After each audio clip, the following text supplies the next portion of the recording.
So we're heading into summer, and for a lot of people, it's a time of the year where they're thinking about their weight, in particular about their belly, a bikini body, all of these things that maybe we shouldn't be thinking about, but we are.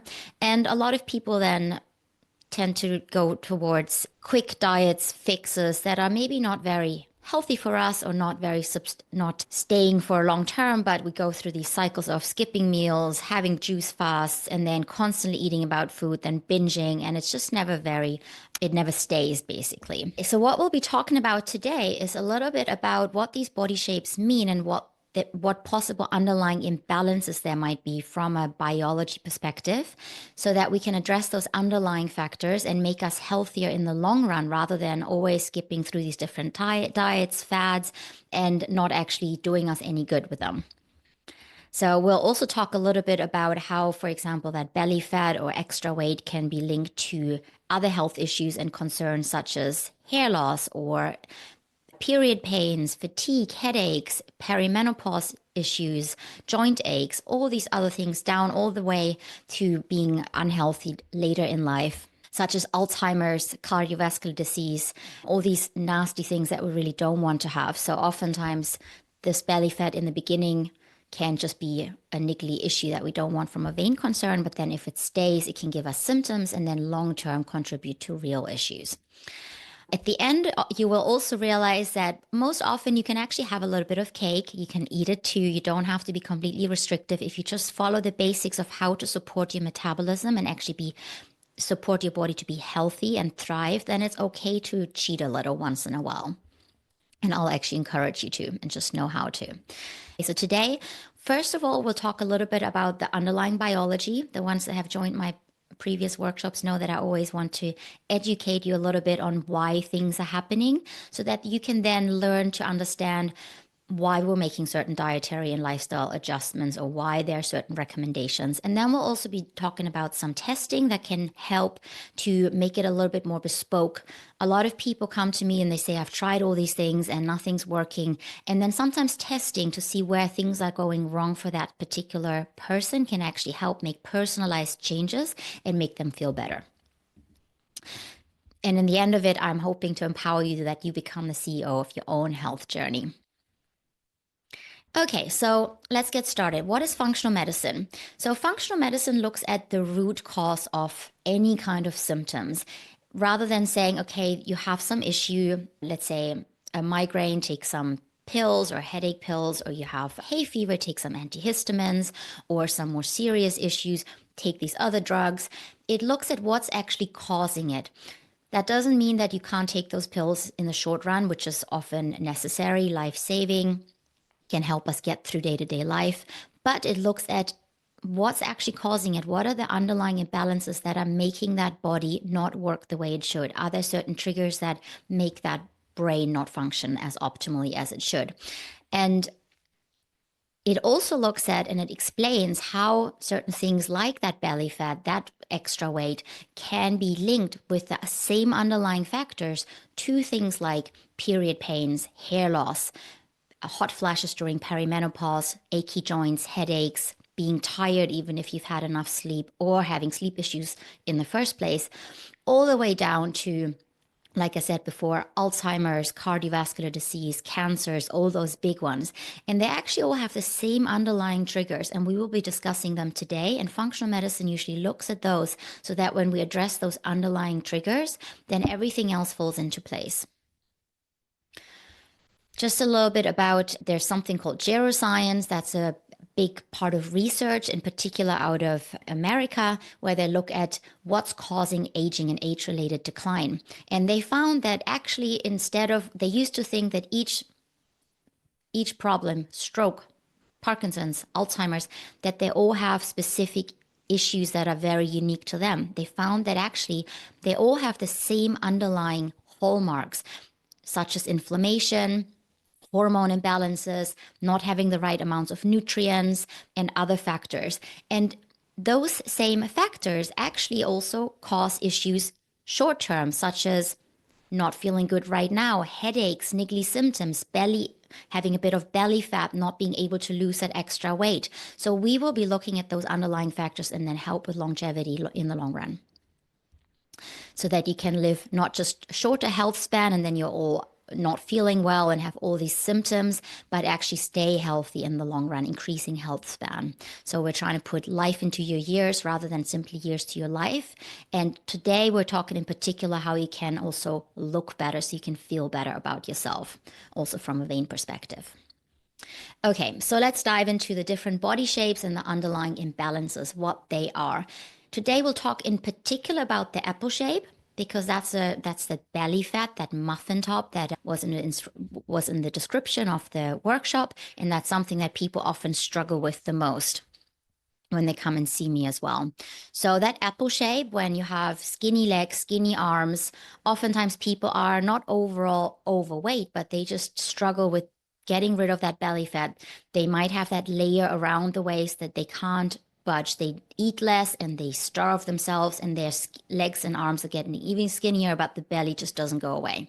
And there's usually three underlying factors, and that's blood sugar issues, inflammation, and cortisol stress hormone imbalances. That's what research shows. If those three are out of balance, then the brain sends signals to the belly to store weight around the waistline. So when I figured that out and I read that in research, I thought this was a big moment because I had so many clients that always struggled with that. And it's really, I've tested them in the years, and it's always coming down to that blood sugar issues, inflammation, and stress. And I'll talk a little bit about where these are coming from and how we can address them in a moment. So just to remember, when we're having blood sugar issues, or we are inflamed, or we're stressed out, then we might be eating the same amount of food that we normally would, but the brain sends signals to redistribute that weight around the waist, and we're having struggle moving that waist around there, that weight around there. Okay, so where's that inflammation coming from? And first of all, also, what other issues are linked to that? Because like I said, today's talk is not just about this is your weight, do this to fix your belly fat. It's also linked to how does that all link into long-term health issues and short-term health issues. So short-term inflammation can have signs like having acne, skin issues, or period issues like PCOS, endometriosis, but also mental health issues like anxiety. It can have other skin issues, eczema, joint aches, trouble sleeping. Those are all signs in the short run that your body might be inflamed. And they're all not very nice, but often people can kind of deal with them. But then longer term, they are linked to, you saw this picture before, that all these underlying factors, one of them being inflammation, leading to all sorts of health issues. And inflammation is one of the big ones, leading to Alzheimer's, cancers, cardiovascular disease, autoimmune conditions, type 2 diabetes. Inflammation is really a big one. So we want to avoid it. And where is it coming from? So inflammation is actually a really important part of the body. It's part of our immune system. When there's a bug or an invader, like a virus or bacteria, the body produces inflammation to get rid of it. Perfectly healthy and very needed as well. But if that then lingers, then it becomes chronic inflammation, and that can cause issues. All these issues I talked about before. It basically burns us up from the inside. And then you must be thinking, okay, where's this chronic inflammation coming from? Now, first of all, is when the body didn't manage to get rid of those infections, if they linger. And a very common one is when we have the wrong type of bacteria in the gut. So people often know about the gut microbiome being very important. But if there are chronic infections in there, like parasites or also fungal infections, or there's mold in the environment, that's also a type of fungus that the body reacts to, it can cause low-grade inflammation. Another very common one are hidden food intolerances, where the body doesn't like certain healthy foods and it causes a reaction because it thinks it needs to fight it off, causing inflammation. So I see this often with my skinny patients that have that belly fat. They have chronic infections in their gut. They might not have gut issues as such, no symptoms in the gut, but when we test their stool, there's chronic infections, there's candida, and then often they're hidden food intolerances to healthy foods that they eat every day thinking they're doing themselves something good. And when we fix the gut, when we get rid of the food intolerances, then all of a sudden that layer of belly fat just goes away. Also, not having the right amount of nutrients to quench inflammation, pollution, toxins around us, or too much sugar, which leads us to the next one. So sugar, if there are sugar imbalances all the time, then that can also contribute to the brain sending signals to store weight around the waistline. Now, there's this feeling of hangry that a lot of people can relate to. It's such a common symptom, is where you're getting really angry because you're hungry. Now, that is actually, as you can see here, that happens when you first had a blood sugar spike because you ate something sugary, carby, and then it drops. And that's when you get really hungry because the body thinks it's starving. Now, if this happens all the time, eventually the body becomes, every time this happens, the body causes micro damage to the cells, causing things like wrinkles and achy joints, but also causes damage to our endothelial lining, contributing to high blood pressure, cardiovascular disease. But also long term, that can then lead to something called insulin resistance, where the cells don't really respond to the sugar in the blood anymore. And then that also tells the brain to send signals to the belly to store weight. So oftentimes I see that again in my skinny fat patients, the people that are skinny, but they have that layer of weight around the middle that they can't budge, is that they have that sweet tooth. They constantly have a little bit of something sweet here and there, thinking, oh, it's not so much. And calories, maybe calorie-wise, might not be so much, but it constantly spikes the blood sugar and it puts them on that roller coaster, and the brain sends signals to store that around the waist, which short term, not good for our health, it causes that rusting of our cells. Long term, obviously, it causes belly fat, but also can contribute to all these other things like inflammation, Alzheimer's, cancers, cardiovascular diseases. So we want to address that too. Okay, third one, big one, is stress. Now, I said number one is inflammation, number two is blood sugar imbalances, and then number three is stress. Now, people always think, oh, yeah, stress is such a big word and it's blah, blah, and a little bit wacky. But there's actually so much research to back it up. Now, when we're stressed, first of all, the body doesn't really know whether there's a real tiger chasing us or whether it is stress that comes from the inside. So sometimes people think they are relaxed. But if there are some infections, inflammation, then that can also cause stress to the body. The body can't distinguish between physical stress, infections, inflammation, or pollution, toxins around us, or psychological stress. Also, it can't distinguish between real stress, such as going bankrupt or going through a divorce, or all these other really difficult times, or whether it is rumination and just overthinking stressful moments. That can also cause the same amount of stress to the body. Now, what that does, same as with inflammation and blood sugar imbalances, it tells the brain, it makes the brain tell the body to store weight around the waist, where even if the body is overall skinny, it just makes you store that weight around the waist. It also messes with our sleep.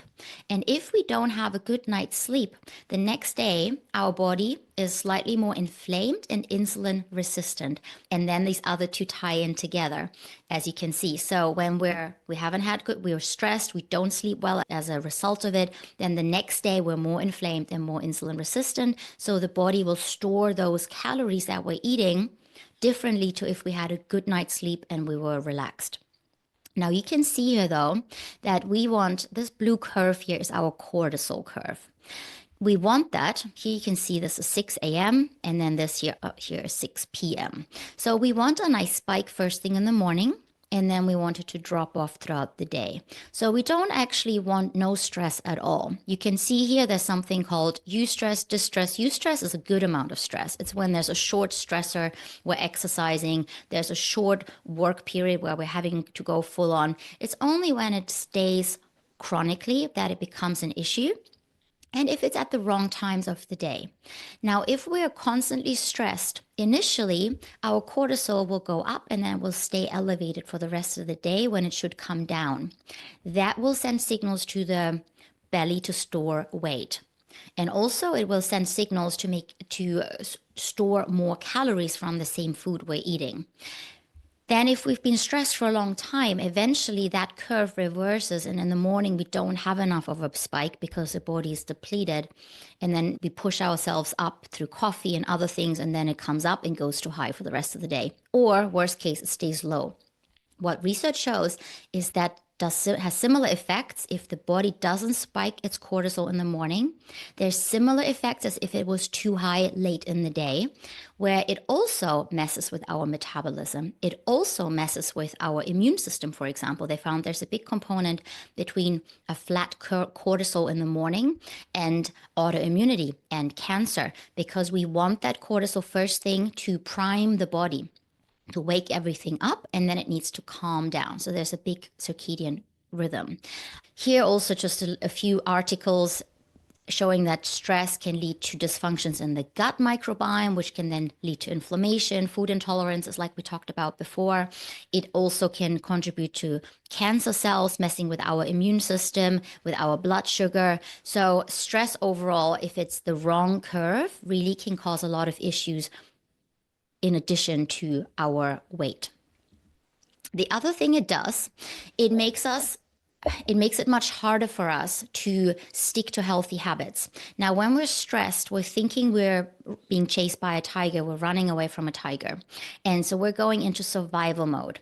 So then rather than having our human prefrontal cortex in the front of the brain tell us rational decision making, choices such as, oh, eat your broccoli and your chicken, we then go into survival mode, which is at the back of the brain, which will tell us, no, just eat whatever you can. And ideally things that are they're really fatty, lots of calories so that you can survive. So it makes it much harder for us to make good choices. In addition to what I said before, if we're stressed, then our body is more insulin resistant and inflamed. So even if we were to eat the broccoli and the chicken, it would be much harder for the body to metabolize it properly. Talked about the fact that in the morning we don't, so this is something that I see fairly frequently in patients, that their blood cortisol should come up in the morning here, spike, and then it should come down. But instead, it stays flat in the morning when they wake up. So the immune system can't really do its job properly. The metabolism doesn't kickstart, but then they ramp it up in the day and then it stays high at night. So then their sleep is all messed up. And then it's a vicious cycle, and it makes it much harder for you to make the right choices. And also in addition to that, like I said before, it becomes much harder for the body to metabolize the foods because you're then constantly slightly inflamed and slightly insulin resistant. Okay, so what do PCOS, acne, hot flashes, vaginal dryness, cardiovascular disease all have to do with one another? I think I've made it fairly clear. I hope. I know there's lots of information that I'm putting in here today, but you'll get the recordings. You can watch it back. So they all have these same underlying factors. There's inflammation, there's blood sugar issues, and there's cortisol imbalances that all lead to these seemingly unrelated things. So people often think about hot flashes during perimenopause as being purely linked to estrogen, but actually research shows that it has a lot to do with our blood sugar and our cortisol levels. If if it drops during the perimenopause years, our temperature gauge in the body gets a little more narrow. But then the things that actually make us flush are still blood sugar spikes and dips and cortisol, that stress spikes and dips. So in the end of the day, it's about balancing that, because hormones are much harder to balance, but we can obviously do that nowadays, which is great. Okay, so that was the first one. Then I'll just briefly touch upon the others before we go into strategies to support inflammation, to support our stress, to support our blood sugar. Okay, so we touched upon the apple shape. Now we'll briefly talk about the potato shape that some people can relate to.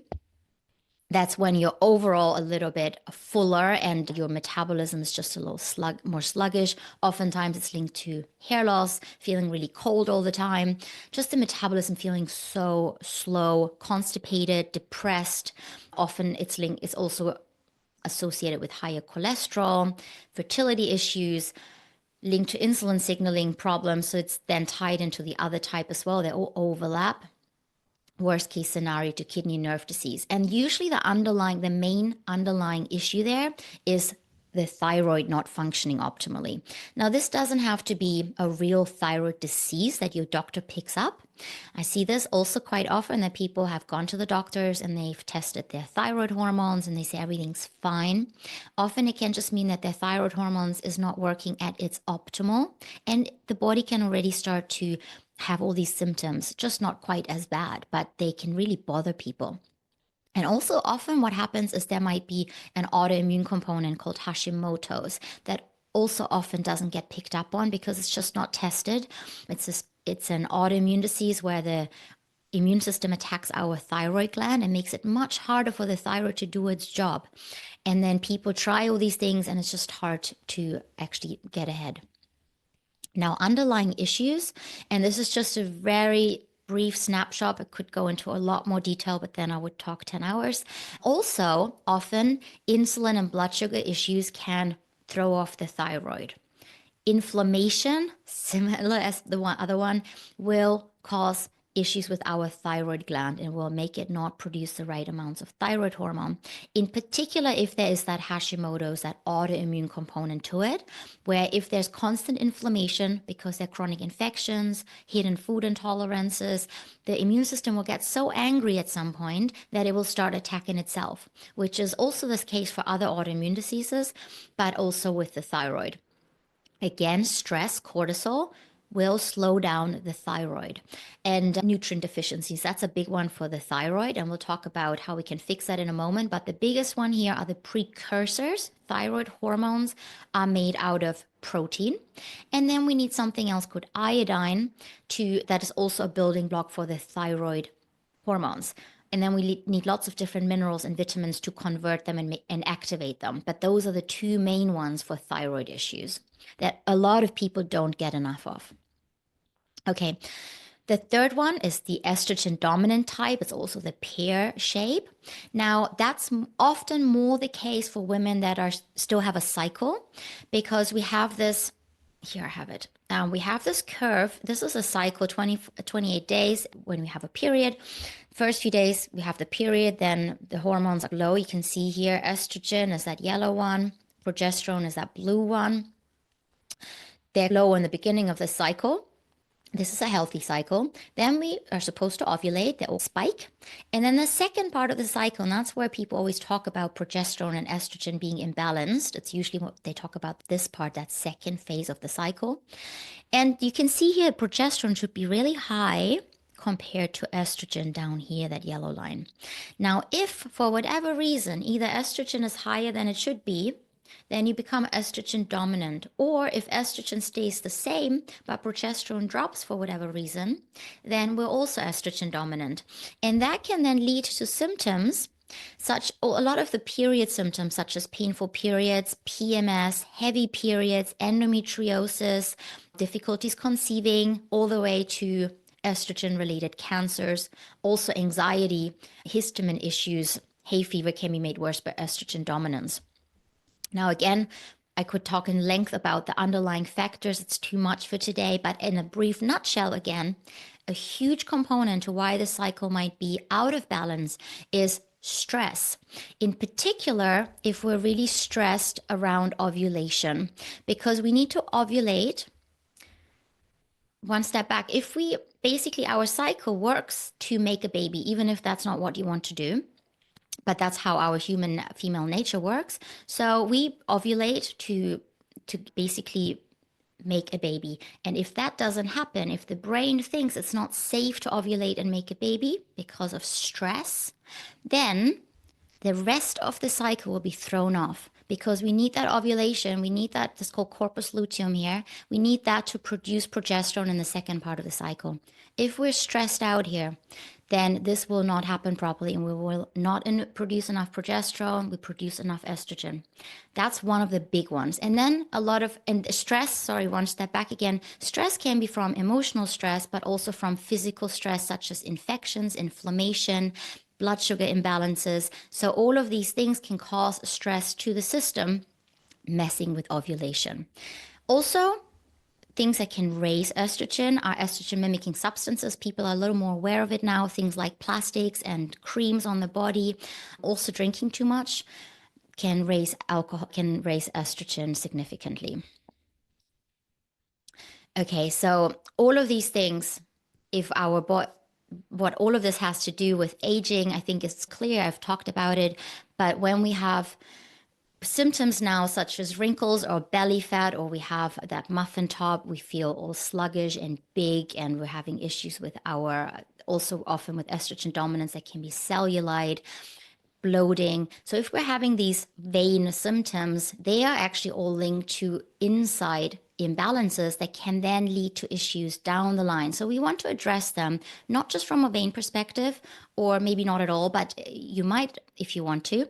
But we want to address them so you feel better and you look better now and in the long run. Hope that all makes sense. Okay, so that was a little bit about the biology. And now we'll get to the second part where we talk about how to actually make those changes, how to eat and live, make dietary and lifestyle changes so that we can address inflammation, we can address blood sugar issues, we give you all the right nutrients, building blocks so that you can feel and look better for longer.